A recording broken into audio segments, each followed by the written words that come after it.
Hey everyone, welcome back to another review. Today we have the RYOBI 8¼ inch 13 amp table saw.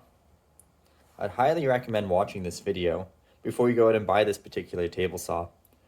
I bought this saw as I was strapped for cash and needed something to do a project. I fought hard with the cut quality that the saw gave me, and I was not overall thrilled with the results. Here's what I found while working with this table saw. In my opinion, the most important aspect of a table saw is having it stay perfectly square to whatever desired cut you have. If it's a miter or if it's a perfect 90 degrees.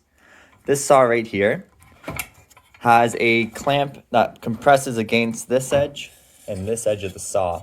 And that's what holds this fence in line. So when you go to set it, there's really nothing stopping it to keep it parallel. You're just hoping that it stays. Otherwise, when you clamp, you need to grab your tape measure out. You need to measure from the front and the back of the blade to the fence to guarantee to make sure this cut stays straight. Like, you can bring this over and just use this groove here as a reference. I can clamp it down and you can just see that it's not square.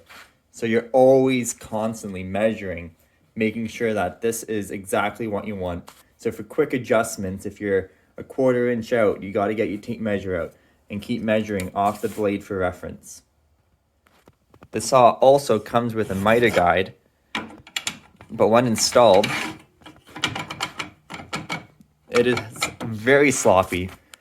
Like, I would not trust that with any of my cuts. Also, the gauge on it, nothing is square on it, so you're having pure hopes to make sure that this is exactly how you set it every time.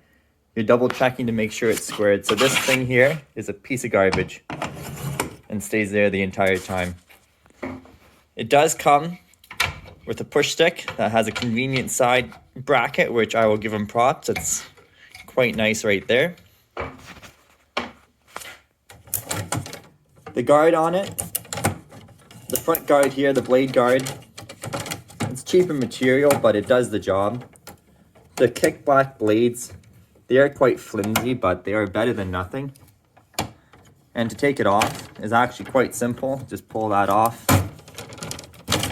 lift it, and there you go. And this is pretty standard. If you want to angle your blade, you have a gauge right there. Most guys put a digital angle finder on the side to get a true reading, which is highly recommended, because otherwise you're just trusting your eyesight and trusting that this decal got put on precisely right. And for depth speed, it's not terrible for how fast it goes up, for how fast you spin.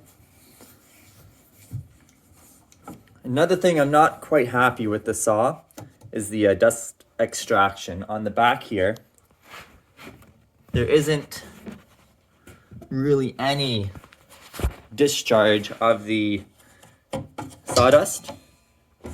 It tends to stay in there and clog up. It doesn't really blow it. It's quite underpowered in that aspect. If you hook up a vacuum to it, it does vacuum pretty good. But even just out in the open, out in the yard, blasting on the lawn, it just stays within the machine, which is quite disappointing.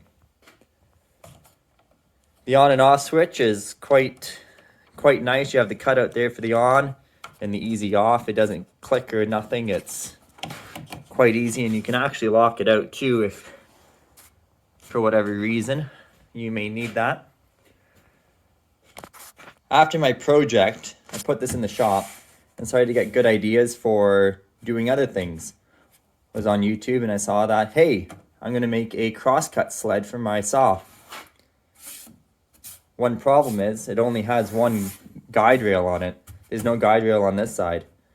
You're really missing out on having extra features to the saw, or adding extra features, just from one little groove not being cut out. Overall, the saw cost, I think, $185 plus tax. The next table saw at Home Depot runs around $250 to $300, I would highly recommend keeping that money in your pocket. Don't waste your money on this thing. Save up, get a proper saw.